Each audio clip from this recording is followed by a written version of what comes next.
Hey guys, Professor Bill, Comic Book University, and The Devil Within by Black Mask Comic Book Company place thing. I haven't read a whole lot of Black Mask comic books, but I was always hoping they were going to put a couple more out. So I saw this, it's horror story. I saw it was written by a lady, so it's like, oh, boom, I'm kind of looking forward to this. So I'm glad that this exists. Black Mask deserves to have a couple more comics coming out and get a little bit more attention. As far as what this comic book did for me, let's get into who actually made this comic book first. All right. So written and created by Stephanie Phillips. Line art by Man House and colors by D. Cuniff. Letters by Troy Peteri. I hope I didn't butcher these names too bad. I really doubt I got them all spot on. The interior art was also done on the cover for cover A. Cover B is Megan Hetrick, and the convention-exclusive cover is Emily Pearson. I also like how in these smaller publishing, I forget which company it was, but some other company that I looked at their comic book this week also had all of their ats, their Twitter handles. God, I'm old. God, I'm old. Anyhow, so basically there's a little, I don't know, blurb in the beginning, which I think is kind of important. All right, it gives you the setup. It says that there's a girl, Stephanie. She just moved into this new house with Samantha. Sorry, Stephanie wrote the comic book. I'll get more into that in a bit. But Samantha and Michelle, they both move into this house. They're engaged, and they all of a sudden start experiencing some really weird things. And they're like, oh, the place is haunted, but then they find out it's something worse than a haunting. Okay, so there's the setup. I think that the setup was a bit much after I read the comic book.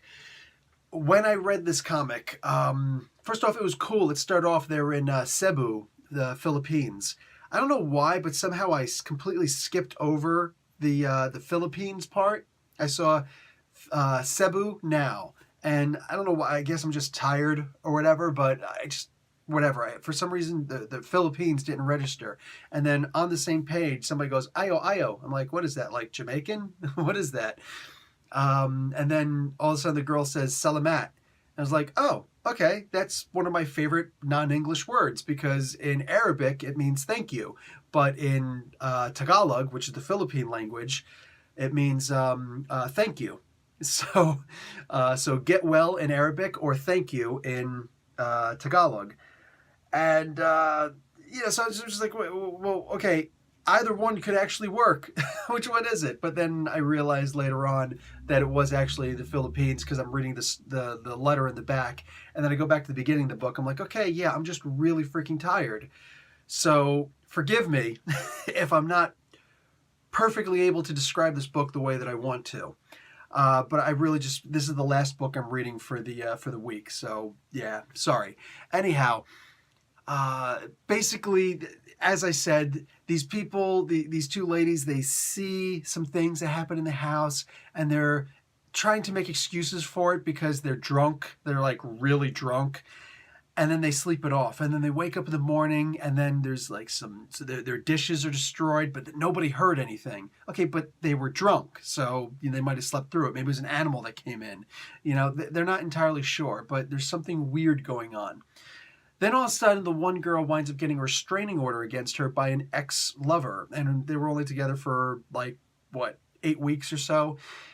But she puts a restraining order. Now that, I think, is actually a pretty key part to the comic book, because I'm thinking that maybe that girl is being haunted by the ghost or the demon, whatever that's bothering her, that's bothering this couple, this family. So that could come into play here, and I'd really like it if that did. That would be kind of awesome, because then you got the case of mistaken identity and all sorts of crazy things like that. But we could also have another one here, because the main girl who gets a restraining order against her, she what's her name, Samantha, it looks like, or Michelle, I can't remember which one is which. Anyway, she winds up getting possessed by this demon, and her girlfriend, who initially didn't believe her, is like, oh crap, we all gonna die.